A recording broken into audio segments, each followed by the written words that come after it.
ఆంధ్రప్రదేశ్ రాష్ట్ర మొట్టమొదటి ముఖ్యమంత్రి కీర్తిశేషులు దామోదరం సంజీవయ్య జయంతి మరియు పుల్వామా సంఘటనలో మరణించిన వీర సైనికులకు ఘనంగా నివాళులు అర్పించిన కళాశాల విద్యార్థులకు ఆయుర్వేద మందులు పంపిణీ చేసిన ప్రభుత్వ జూనియర్ కళాశాల ప్రిన్సిపాల్ శారద, ప్రభుత్వ ఆయుర్వేద వైద్య అధికారి psychologist doctor Racha Srinivasa Rao, today TV ప్రతినిధి దుగ్గి నాగేశ్వరరావు.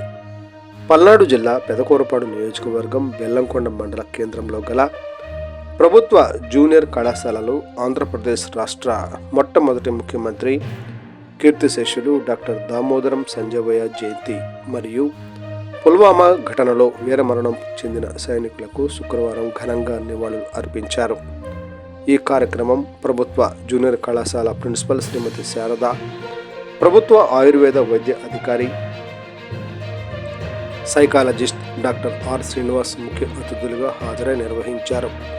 తొలుత కీర్తిశేషులు మాజీ ముఖ్యమంత్రి డాక్టర్ దామోదరం సంజీవయ్య మరియు పుల్వామా ఘటనలో మరణించిన వీర సైనికుల చిత్రపటాలకు పూలమాలలు వేసి నివాళులు అర్పించారు.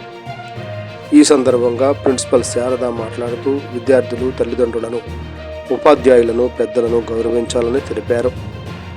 మన దేశానికి రక్షణగా ఉన్న పుల్వామా దాడిలో మరణించిన వీర సైనికులకు ఘనంగా నివాళులు తెలపాల్సిన బాధ్యత ప్రతి పౌరుడిపై ఉందన్నారు.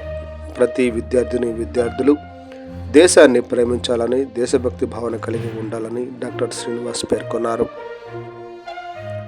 విద్యార్థులకు పరీక్షలపైన అవగాహన మరియు ఆరోగ్యంపైన వైద్య శిబిరం డాక్టర్ ఆర్ శ్రీనివాస్ ఈ కార్యక్రమంలో విద్యార్థులతో ఇంటరాక్ట్ అవుతూ వారి సందేహాలను నివృత్తి చేస్తూ వారికి పబ్లిక్ ఎగ్జామ్ పైన ఉన్న భయాన్ని తొలగిస్తూనే వారికి పలు సూచనలు ఇస్తూ వారు సాధించే విజయం తల్లిదండ్రులకు ఒక రిటర్న్ గిఫ్ట్ అని, అది వారికి అత్యంత అనుభూతిని ఇస్తుందని చెబుతూ ప్రేరణ కలిగించారు. లక్ష్యాలను నిర్దేశించి వాటిని సాధించటం, సమయ నిర్వహణ, చదవటంలో పాటించాల్సిన మెళకువలు, పరీక్షా సమయంలో తీసుకోవాల్సిన జాగ్రత్తలు మొదలైన వాటి గురించి విద్యార్థులకు దిశానిర్దేశం చేశారు.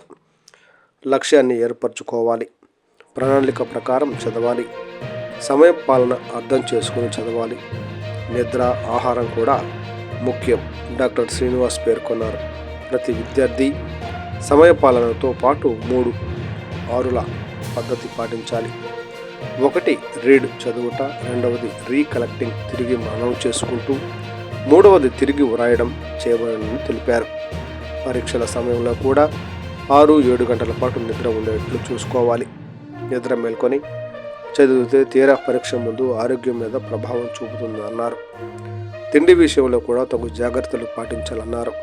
సాధ్యమైనంత వరకు కంద, అరటిపండు, సాత్విక ఆహారం తీసుకోవాలని, సీజన్లో లభించే ఫ్రూట్స్ కూడా తీసుకోవాలన్నారు. అనంతరం doctor R Srinivas, principal Sarada AYUSH మందులను బ్రహ్మీ ఘృతము విద్యార్థులకు పంపడం చేయడం జరిగింది. ఈ కార్యక్రమంలో లెక్చరర్స్ సత్యప్రభ, కవిత, విద్యార్థులు, ఆయుష్ సిబ్బంది, వెంకటరామయ్య పాల్గొన్నారు.